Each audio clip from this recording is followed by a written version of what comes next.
Good morning children. आज मैं आपको दूसरा चैप्टर शुरू कर रही हूँ। गद्य खंड से दूसरा चैप्टर शुरू कर रही हूँ। चैप्टर का नाम है एवरेस्ट मेरी शिखर यात्रा। माउंट एवरेस्ट का नाम तो आप लोगों ने सुना होगा, संसार की सबसे बड़ी ऊंची चोटी है। तो एवरेस्ट मेरी शिखर यात्रा, इस पे जो है ना, एवरेस्ट पर चढ़ाई करने वाली पहली महिला पर्वतारोही जो थी, उनका नाम था बचेंद्री पाल, है ना। बचेंद्री पाल सबसे पहले, जैसे तेंजिंग नॉर्वे और एडमंड हिलेरी थे जिन्होंने पहली बार पुरुष वर्ग में एवरेस्ट पे विजय प्राप्त किया था, उसी प्रकार बचेंद्री पाल एवरेस्ट पे विजय प्राप्त करने वाली पहली भारतीय महिला थी और विश्व की वो 5वीं भारतीय महिला थी। उन्होंने अपनी अनुभव को खुद इस चैप्टर के माध्यम से बताना चाहा है कि एवरेस्ट पे चढ़ने पे उन्हें किस तरह की अनुभव का सामना, कैसी परेशानियां हुई, कैसे उन्होंने फिर भी, अगर उनके मन में चाह हो, बोला जाता है जहाँ चाह वहाँ रहा, तो सफलता उनकी कदम चूमी। तो सबसे पहले मैं चैप्टर पढ़ाने से पहले लेखिका इनकी है बचेंद्री पाल, स्वयं ही उन्होंने लिखा अपने बारे में। तो बचेंद्री पाल के बारे में मैं थोड़ा बता दूं आप लोग को। बचेंद्री पाल का जन्म 24 मई 1954 को वर्तमान उत्तराखंड राज्य के चमोली जिले में बम्पा गांव में 1954 में 24 मई को हुआ था। उनकी माता का नाम हंसा देई नेगी और पिता किशन सिंह पाल की तीसरी संतान थी। और ये जो है ना, ये संसार की सबसे ऊंची चोटी माउंट एवरेस्ट पर चढ़ने वाली भारत की प्रथम महिला है। ये दुनिया की 5वीं महिला पर्वतारोही है। भारत की तो पहली है, दुनिया की 5वीं है जिन्होंने माउंट एवरेस्ट को ऊंचाई को छुआ या ऊंचाई पर विजय प्राप्त किया। इनके प्रारंभिक जीवन के बारे में बता दूं कि इनके पिता जो है ना, पिताजी, ये तीसरी संतान थी। अपने माता पिता के पिताजी पढ़ाई का खर्च उठाने में असमर्थ थे। इस प्रकार बचेंद्री को 8वीं के आगे, माने क्लास 8 के आगे की जो पढ़ाई उनकी थी, उनको सिलाई कढ़ाई करके जुटाना पड़ा। 10वीं पास कर गई। जब क्लास 10 पास कर लिया तो उनके पिताजी उनको पढ़ाने को तैयार नहीं थे। तो उनके प्रिंसिपल ने खुद पिताजी को बुलाया और उनकी आगे की पढ़ाई के लिए सहमत किया। मैंने इतना परिस्थितियाँ इतना मतलब उनके हिसाब से नहीं थी, घर में पैसे की भी किल्लत थी। तो संस्कृत से तो प्रिंसिपल साहब ने कुछ स्कॉलरशिप वगैरह दिलवाया और थोड़ा घर से और सिलाई कढ़ाई करके जो पैसे मिलते थे, ऐसी स्थितियाँ विषम थी। उसके बावजूद भी उन्होंने संस्कृत में एमए किया, फिर बीएड किया। लक्ष्य के प्रति बने उनका टारगेट था, एम था, लक्ष्य के प्रति बने हम, उनका लक्ष्य होता है ना कि लक्ष्य आदमी अगर सोच ले तो कुछ भी कर सकता। लक्ष्य के प्रति समर्पण भाव इतना था कि एवरेस्ट विजय पाने वाली पहली भारतीय महिला होने का उन्हें गौरव मिला। बचेंद्री पाल को मतलब बचपन से ही पहाड़ों पे चढ़ने का शौक था। ऐसा नहीं था, जब इनका बड़ा भाई पहाड़ पर चढ़ने को रोकता था और इनसे जो छोटा भाई था वो उसको पहाड़ पर चढ़ने के लिए बोलता था। बड़ा भाई इनको बोलते थे तुम पहाड़ पर मत चढ़ो, लड़की हो, और भाई को, छोटे भाई को बोलते थे कि चढ़ो। तब बचेंद्री को बहुत बुरा लगता था, उस समय उनको बहुत खराब लगता था और वो सोचती थी कि भाई यह क्यों नहीं समझता। उनके मन में आता था कि छोटा भाई जो कार्य कर सकता वो मैं भी कर सकती हूँ। वो सोचती थी कि लड़कियों को लोग इतना कोमल क्यों समझते हैं।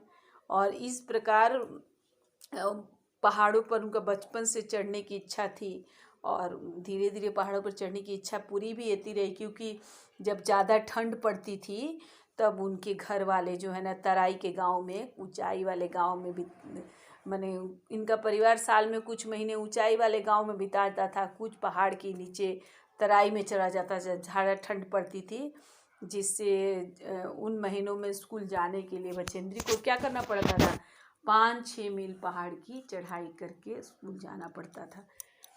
इधर उन्होंने जब पढ़ाई कंप्लीट किया, उधर इंडियन माउंटेन फाउंडेशन ने एवरेस्ट अभियान पर पढ़ाई जैसे कंप्लीट हुआ तो इंडियन माउंटेन फाउंडेशन जो एवरेस्ट अभियान, एवरेस्ट के लिए जाने वाली महिलाएं थी, उनको उनका खोज शुरू किया कि कौन जाने को उत्सुक है, उत्साह रखती हैं। बछेंद्री इस अभियान दल में शामिल हो गई। और जब उनका ट्रेनिंग हो रहा था, ट्रेनिंग के दौरान मैंने पर्वतारोहण का जब तक ट्रेनिंग हो रहा था, उस दौरान 7,500 मीटर ऊंचाई वाले मान चोटी पर साहसपूर्वक चढ़ गई। कई महीनों के बाद, अभ्यास के बाद वो समय आ ही गया जब उन्होंने एवरेस्ट विजय के लिए प्रयाण किया। इस प्रकार अभी टाटा स्टील फैक्ट्री में वो अभी कार्यरत हैं और उन्हें बहुत सारे पुरस्कार मिले हैं। भारतीय पर्वतारोहण फाउंडेशन द्वारा पर्वतारोहण में उत्कृष्टता के लिए 1984 में स्वर्ण पदक इनको दिया गया। फिर केंद्र सरकार ने उस समय 1984 में ही अपने प्रतिष्ठित नागरिक सम्मान जो है, उनको स्वर्ण पदक तो दिया, पद्मश्री से सम्मानित किया सेंट्रल गवर्नमेंट ने। फिर उत्तर प्रदेश सरकार ने 1985 में फिर से स्वर्ण पदक से नवाजा। 1986 में अर्जुन पुरस्कार दिया गया। 1990 में इनको गिनीज बुक में इनका नाम सूचीबद्ध किया गया। 1994 में भारत सरकार ने नेशनल एडवेंचर अवार्ड से सम्मानित किया और उत्तर प्रदेश सरकार ने लक्ष्मीबाई वीरांगना पुरस्कार, प्रथम पुरस्कार इन्हें दिया। इस प्रकार कई पुरस्कारों से इन्हें, कई अवार्डों से इन्हें नवाजा गया, इन्हें सम्मानित किया गया। ये अपने मतलब इस चैप्टर में बछेंद्री पाल एवरेस्ट विजय में अपनी रोमांचक, माने कितना उनका एडवेंचरस था, कहने का मतलब रोमांचक पर्वतारोहण माने पर्वत पर चढ़ने का यात्रा जो था, पर्वत पर चढ़ने में कैसे उनको किस किस तरह की कठिनाई आई, कैसा कैसा अनुभव आया, उसका विवरण, उसका वर्णन खुद ही माने स्वयं ही इस चैप्टर में उन्होंने अपने अनुभव का वर्णन किया है। प्रस्तुत ये थोड़ा सा जो उन्होंने लिखा है पूरे अनुभव का वर्णन, ये अंश, ये हिस्सा जो है ना, उसी विवरण, उसी वर्णन में से लिया गया है। यह लोमहर्षक और बछेंद्री के अंतिम पड़ाव से, माने ये जो है शुरू से लेकर लास्ट तक, वो जब शिखर पर पहुंची, वहाँ तिरंगा लहराई, कैसे उस चीज़ का उसका एक्सप्लेनेशन, उसका वर्णन किया। इतने अच्छे ढंग से इन्होंने किया है जैसे लगता है कि हम खुद भी उनके साथ जा रहे हैं और हम भी इतने सारे खतरों को झेलते हुए, ये चैप्टर पढ़ के ऐसा लगता है कि इतने सारे खतरों को झेलते हुए हम स्वयं ही उनके साथ एवरेस्ट विजय के लिए जा रहे हैं। अब बच्चों मैं चैप्टर शुरू करती हूँ। एवरेस्ट अभियान दल 7 मार्च को, माने एवरेस्ट पर जाने वाले जो लोग थे 7 मार्च को काठमांडू के लिए हवाई जहाज़ से दिल्ली, माने 7 मार्च से दिल्ली से वो काठमांडू के लिए हवाई जहाज़ से गए। और उनके जाने से पहले एक और दल था, एक जो उनके बेस कैंप माने वो रास्ता साफ करने, रास्ता बना, अभियान के लिए जो दल जा ही रहे थे एवरेस्ट चढ़ने के लिए, उनसे पहले और कुछ लोग जा रहे थे जिसको अग्रिम दल बोला, जो बेस कैंप, क्योंकि एवरेस्ट पर पहुंचने के लिए 6 कैंप बनाए गए थे। सबसे पहला कैंप था बेस कैंप, तो बेस कैंप उन लोग पहुंचे। उसके पहले जो दुर्गम माने जो नहीं जा सकते, जाने का रास्ता मुश्किल है, हिमपात मतलब हो गया हिम से भरा हुआ रास्ता, माने कुछ लोग आगे चले गए थे जो दुर्गम नहीं जा सकते, उस रास्ते को साफ कर सके। उसी में लेखिका ने वर्णन किया नमचे बाज़ार क्या है? शेरपा लैंड, काठमांडू में एक जगह है जो शेरपा लैंड के नाम से प्रसिद्ध है।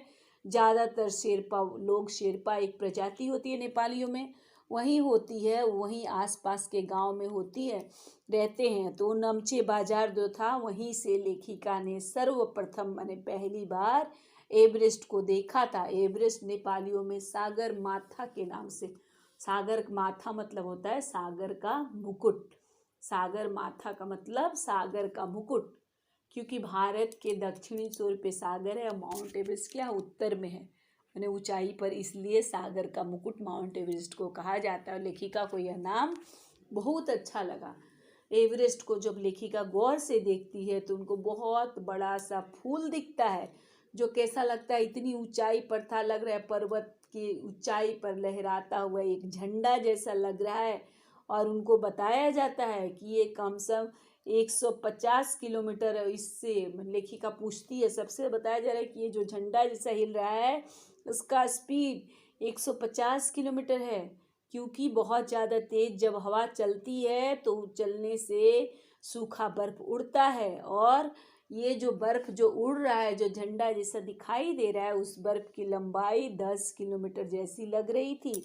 तो सबको बताया गया कि जो लोग शिखर पे जाते हैं उनको इस तूफानों या बर्फीली हवाओं का सामना करना पड़ता है। विशेषकर मैंने जब मौसम खराब होता है, फॉगी वेदर होता है, कोहरा भरा वेदर होता है, उस स्थिति में इस तरह की परिस्थितियों का मैंने बर्फ उड़ते रहता है, बहुत स्पीड में उसे सामना करना पड़ेगा। लेखिका को ये बात डराने के लिए काफ़ी था, लेकिन फिर भी इतनी डरावनी बात सुनकर भी लेखिका एवरेस्ट के प्रति विशेष रूप से आकर्षित थी। मैंने बहुत अट्रैक्ट थी एवरेस्ट के प्रति। मैंने कितना भी कठिन स्थिति हो, कितनी भी परिस्थिति हो, लेकिन वो एवरेस्ट पे चढ़ना चाहती थी। कितना तारीख को? 7 मार्च को दिल्ली से काठमांडू चले थे। 26 मार्च को लोग पेरिस पहुँचे। पेरिस एक जगह है, एवरेस्ट जाने के रास्ता में पड़ता है। पेरिस हमें तब उन लोग को पता चला कि हिमस्खलन, ये क्या होता है? लैंड स्लाइडिंग होता है, जिसको हिंदी में कहते हैं भूस्खलन। वहाँ क्या होता है? बर्फ इधर उधर हट जाता है। तो बर्फ इधर उधर हट गया था, बड़े बड़े बर्फ की चट्टान हटते हैं। तो उसमें क्या हुआ था, ये कुली जो उन लोग का सामान ढोते हुए जा रहा था अग्रिम दल में, शेरपा कुली, वो उसकी मृत्यु हो गई थी। मैंने कह रहा है कि खुम्बू हिमपात के तरफ हो जा रहा था। बेस कैंप के ऊपर एक जगह था जिसको बोलते थे खुम्बू हिमपात। वहाँ जाने में वो पहाड़ी खिसक गई। खिसकने से क्या है, लहौत्से की और लहौत्से चाइना के साइड में, तिब्बत के साइड में, उससे एक बर्फ की चट्टान जो है नीचे खिसक आई थी। और कूलियों की संख्या कितनी थी? 16 शेरपा कूलियों के दल में से कम से एक की मृत्यु हो गई। ये समाचार सुने तो सब लोग का चेहरा दुखी हो गया, सब मायूस हो गए। मायूस होने के कारण सबका मायूस चेहरा देखकर जब बचेंद्री पाल के जो नेता थे, इन लोग के ग्रुप में जो कर्नल खुल्लर, उन नेता का क्या नाम था? कर्नल खुल्लर, उन्होंने ये क्लियर कर दिया कि एवरेस्ट ऐसा जगह है, ये बहुत बड़ा अभियान है, बहुत बड़ी, इसको यहाँ पे पहुँचना बहुत मुश्किल का काम है। इसमें आदमी को खतरा मिलता है, मृत्यु का भी, माने मर भी सकता है आदमी। इसीलिए हमको इसको आसानी से इजी वे में लेना चाहिए, इसको बहुत बड़ा नहीं लेना चाहिए। उसके बाद बताता है उपनेता प्रेमचंद, जो उपनेता थे, एक और आगे वाला जो दल था उसका एक प्रेमचंद उनके नेता रिप्रेजेंट कर रहे थे। वो 26 मार्च को पेरिस मनीलो जहाँ पहुँचे थे आ गए थे। उन्होंने ये बताया कि सबसे पहला बड़ा बाधा जो है आपका खुम्बू हिमपात है। मैंने बेस कैंप से लेके कैंप 1 तक जाएंगे तो उस बीच में एक हिमपात पड़ता है जिसका नाम खुम्बू हिमपात था। कैंप एक कैंप वो लोग रेडी कर दिए थे, बेस कैंप से जाके 6000 मीटर की ऊंचाई पर था, जो हिमपात से ठीक ऊपर था। वो बताए कि हम लोग रास्ता बना दिए हैं, हम लोग रास्ता साफ कर दिए हैं, पुल बना दिए हैं, रस्सी बांध दिए हैं, झंडा लगा दिए हैं। लेकिन ये बताया कि ग्लेशियर तो बर्फ़ की नदी है, वहाँ ग्लेशियर होता है, ग्लेशियर बर्फ़ की नदी कहते हैं। मतलब कि बर्फ़ गिर रहा है, बार बार अचानक गिर ही रहा है, बर्फ़ लगातार गिरते जा रहा है। तो हम लोग जो काम किए हैं वो काम बेकार भी हो सकता है, क्योंकि उसके ऊपर अगर बर्फ़ गिर जाए तो हमें रास्ता फिर से दोबारा बनाना पड़ सकता है। अब ये लोग पेरिस से कहाँ पहुँचे? बेस कैंप पहुँचने जा रहे थे। एक आदमी तो मर ही गया था, दूसरे एक और मृत्यु का खबर मिला, क्योंकि एटमॉस्फेयर वहाँ पे जो है ना, वातावरण ठीक नहीं था, जलवायु अनुकूल नहीं थी। जलवायु मतलब वो क्या, एटमॉस्फेयर वहाँ का सूटेबल नहीं था। इसके कारण एक जो है ना कुक जो था, रसोई सहायक, उसका अटेंडेंस जो था, उसकी मृत्यु हो गई। 2 मृत्यु का खबर ये लोग सुन चुके थे। निश्चित रूप से पॉजिटिव वे में तो नहीं जा रहे थे, सब डरे हुए थे। अब लेखिका बोली एवरेस्ट को 2 बार उन्होंने पहले देखा था, लेकिन दूर से। बेस कैंप वो पहुँच गई। बेस कैंप पहुँचने के दूसरे दिन उन्होंने एवरेस्ट तथा उसके अन्य आसपास जितनी पर्वतों की श्रेणियाँ थी वो देखी। वो बहुत चक्की होकर खड़ी हो गई। एवरेस्ट लाओत्से नुत्सुक ऊंचाइयों से घिरी हुई बर्फीली टेढ़ी मेढ़ी नदी, माने बर्फ की नदी जैसा लग रहा था। उसको बहुत देर तक निहारती रही थी, बहुत देर तक देखती रही थी। उसके बाद बता रहे हैं कि हिमपात अपने आप।